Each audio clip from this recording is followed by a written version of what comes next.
ओम नमः शिवाय, ओम नमः शिवाय, ओम नमः शिवाय, ओम नमः शिवाय। आपको फिर पुनः ले चलते हैं भोलेनाथ के श्री शिव महापुराण की कथा रुद्र संहिता के सती खंड के अथ सप्तदशो अध्याय 17वें अध्याय में, जिसमें आपको मिलेगा भगवान शिव द्वारा सती को वर प्राप्ति और शिव का ब्रह्मा जी को दक्ष प्रजापति के यहाँ भेजना। इस कथा में मैं आपको ले चलता हूँ कि भोलेनाथ का विवाह कैसे होता है। तो पिछली कथा में देखा जाए तो पिछली कथा में मैंने आपको बताया था कि परमपिता ब्रह्मा भगवान विष्णु भोलेनाथ के यहाँ गए और उनकी स्तुति किए। स्तुति से प्रसन्न होके उन्होंने सारे वृत्तांत को सुनाया कि भोलेनाथ, जब तक आप विवाह नहीं करेंगे तब तक हम लोग आगे कुछ नहीं कर पाएंगे और दैत्यों का अत्याचार बढ़ता चला जाएगा और धरती का संतुलन बिगड़ेगा। तो परमपिता ब्रह्मा और भगवान विष्णु के इस वचन को सुन के भोलेनाथ ने उनको अपनी बातें बताई कि मैं विवाह उसी से करूंगा, उस कन्या से जो कन्या हमारे अधीन चलेगी और हमारे ऊपर किसी भी प्रकार का संदेह नहीं करेगी। इस कथा में मैं आपको आगे ले चलता हूं कि परमपिता ब्रह्मा किस प्रकार से दक्ष प्रजापति के यहाँ जाते हैं।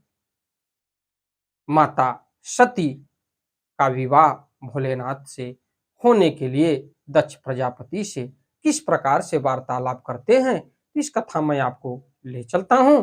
इससे पहले विघ्नों को हरने वाले और विद्या की प्रदायिनी मां सरस्वती और विघ्नों को हरने वाले भगवान गणेश के श्री चरणों में शीश नवाते हुए निवेदन करूंगा कि हमारे देश संसार में जहां भी भोलेनाथ के श्री शिव महापुराण की कथा हो रही हो, उसे संपन्न करने में अपना पूर्ण योगदान दें।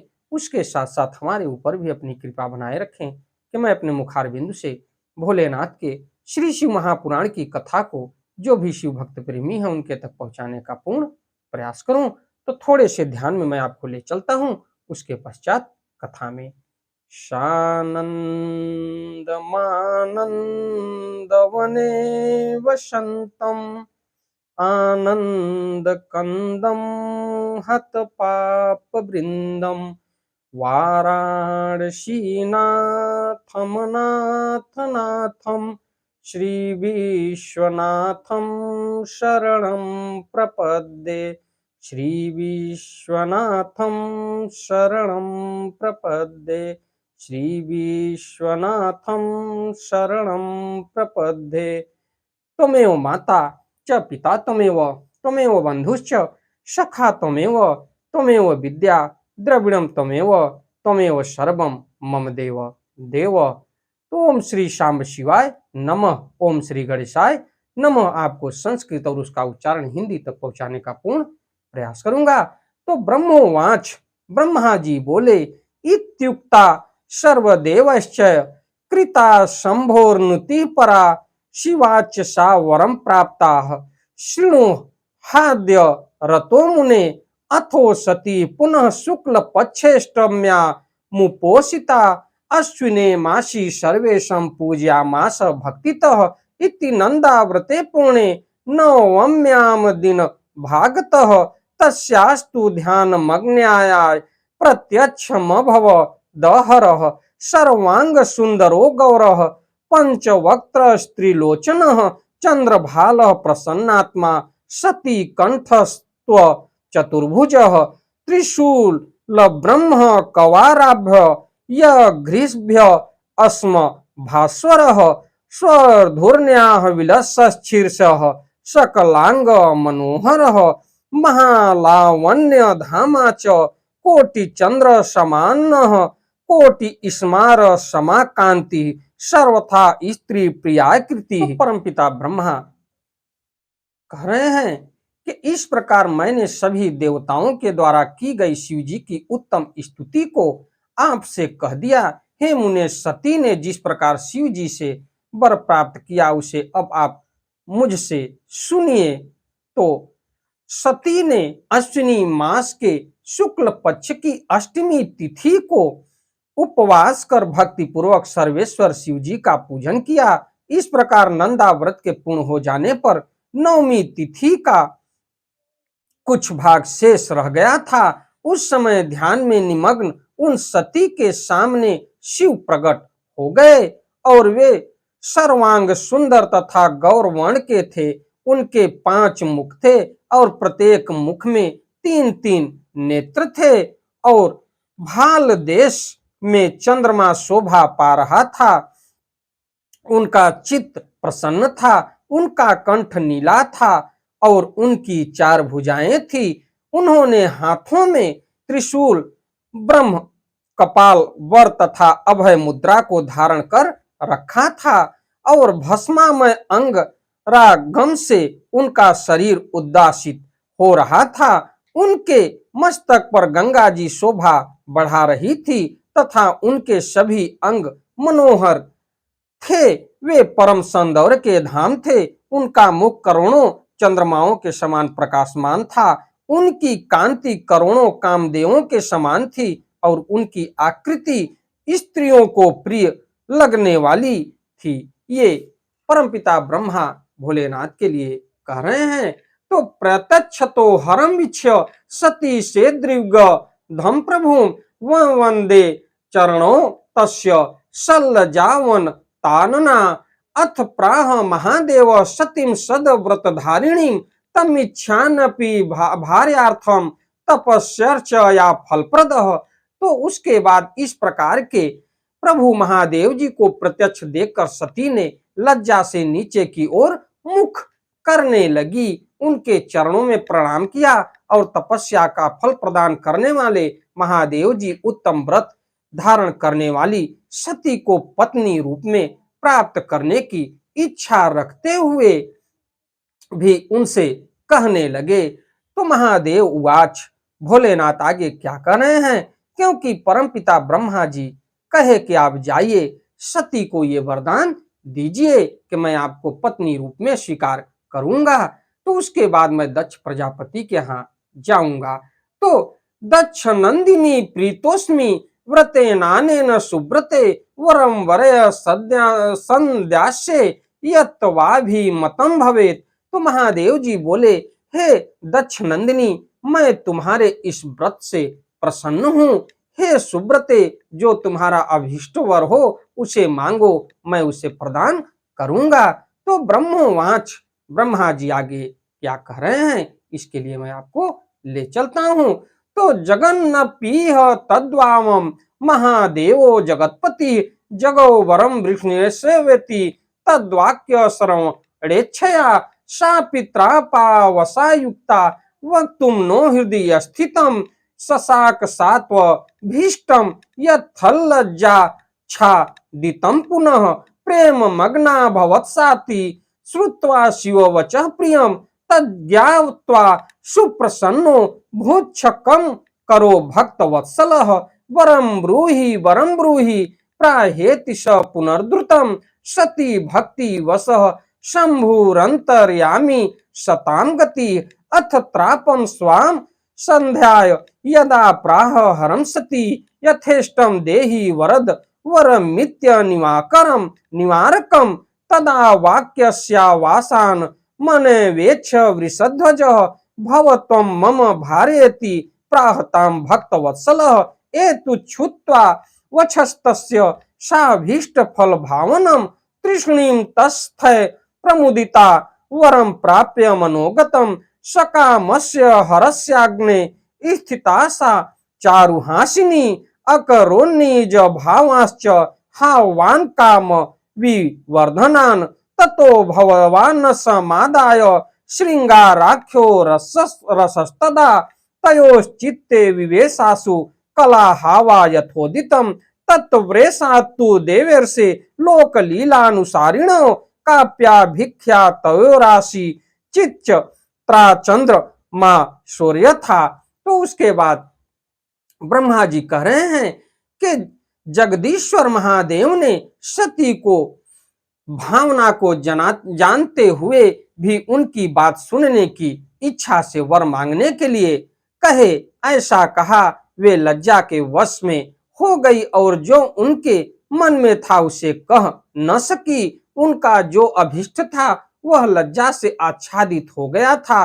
शिव जी का प्रिय भक्त वत्सल शंकर जी अत्यंत हर्षित हुए और सत्पुरुषों के शरण स्वरूप तथा अंतर्यामी वे शिव जी सती की भक्ति के वशीभूत होकर वर मांगो वर मांगो ऐसा शीघ्रता पूर्वक बार बार कहने लगे। उस समय सती ने अपनी लज्जा को रोककर शिव जी से कहा, हे वरद, आप कभी भी न टलने वाला यथेष्ट वर प्रदान करें। ये कह रही हैं कि आप ऐसा हमको वर दें जो कभी न टलने वाला हो। शिव जी ने अनुभव किया कि सती अपनी बात पूरी नहीं कर पा रही हैं। एतदर्थ उन्होंने स्वयं ही कहा, हे देवी, तुम मेरी पत्नी बनो। ये महादेव स्वयं माता सती से कह दिए कि हे देवी, तुम मेरी पत्नी बनो। अपने अभीष्ट फल को प्रकट करने वाले शिव जी के वचन को सुनकर और अपना मनोगत वर प्राप्त करके सती प्रसन्न होकर चुपचाप खड़ी रही। वे सकाम शिव जी के सामने मंद मंद मुस्कुराती हुई कामना को बढ़ाने वाले अपने हाव भाव प्रकट करने लगी। तो सती द्वारा अभिव्यक्त हाव भाव को स्वीकार कर श्रृंगार रस ने उन दोनों के चित्त में शीघ्रता से प्रवेश किया। हे देवेर से श्रृंगार रस के प्रवेश करते ही लोक लीला करने वाले शिव जी तथा सती की चित्रा से युक्त चंद्रमा के समान विलक्षण कांति हो गई। और उसके बाद देखा जाए तो रेजे सती हरम प्राप्य स्निग्ध भिन्नांज न प्रभा चंद्राभ्यासे भ्र लेखे व स्फटिको ज्वल वर्षमाण।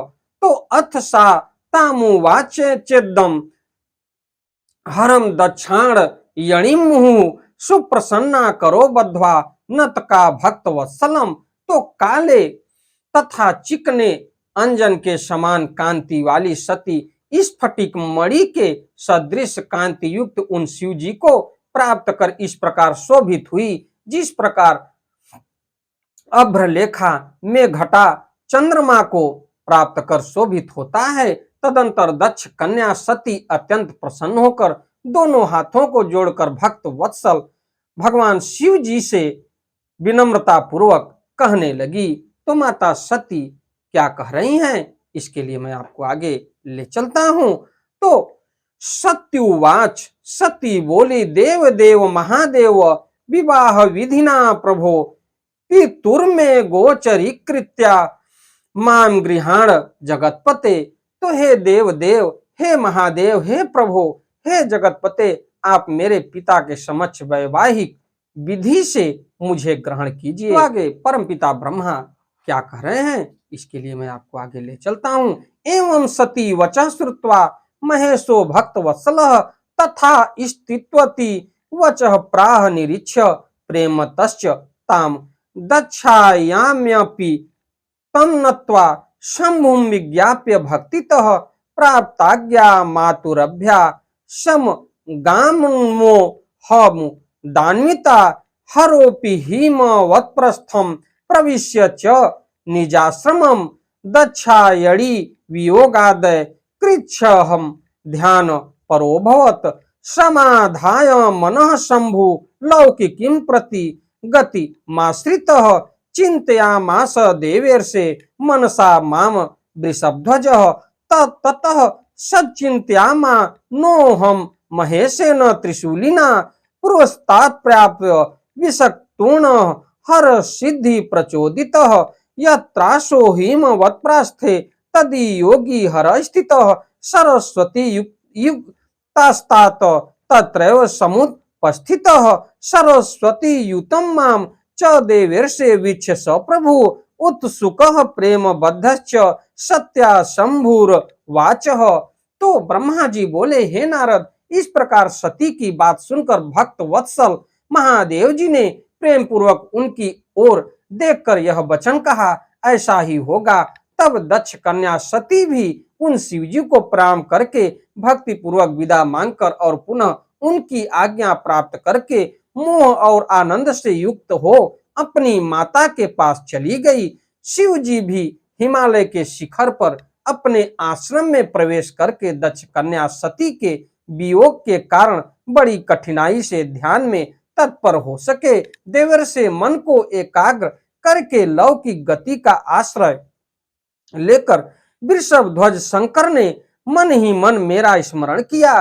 तब त्रिशूलधारी महेश्वर के स्मरण करने पर उनकी सिद्धि से प्रेरित होकर मैं शीघ्र ही उनके समीप पहुंचा। परमपिता ब्रह्मा और हिमालय के शिखर पर जहां सती के वियोग जनित दुख का अनुभव करने वाले महादेव जी विद्यमान थे, वहीं मैं सरस्वती सहित उपस्थित हो गया। हे देवेर से तदंतर सरस्वती सहित मुझ ब्रह्मा को देखकर सती के प्रेम में बंधे हुए शिव जी उत्सुकता पूर्वक कहने लगे। तो शंभुवाच, भोलेनाथ आगे क्या कह रहे हैं? परमपिता को पहुंचने के बाद, तो अहम ब्रह्म न स्वार्थ परः परिग्रह कृतो च यत् तदा स्वात्मैव स्वार्थे प्रतिभाति ममाधुना अहमाराधितः सत्या दक्षान्यास्थ भक्तितः तस्य वरो मया दत्तो नंदाव्रत प्रभावतः। तो परमपिता ब्रह्मा से भोलेनाथ कह रहे हैं कि हे ब्राह्मण, मैं जब से विवाह के कार्य में स्वार्थ बुद्धि कर बैठा हूं, तब से अब मुझे इस स्वार्थ में ही स्वत्व सा प्रेरित हो रहा है। दक्ष कन्या सती ने बड़े भक्ति भाव से मेरी आराधना की है और मैंने नंदा व्रत के प्रभाव से उसे अभीष्ट वर दे दिया है। तो हे ब्राह्मण, उस सती ने मुझसे यह वर मांगा है कि आप मेरे पति हो जाइए। तब स्वार्थ संतुष्ट होकर मैंने भी कह दिया कि तुम मेरी पत्नी हो जाओ। तदंतर उस सती ने मुझसे कहा, हे जगतपते, मेरे पिता को सूचित करके वैवाहिक विधि का पालन करते हुए मुझे ग्रहण कीजिए। हे ब्राह्मण, उसकी भक्ति से संतुष्ट हुए मैंने उसे भी स्वीकार कर लिया।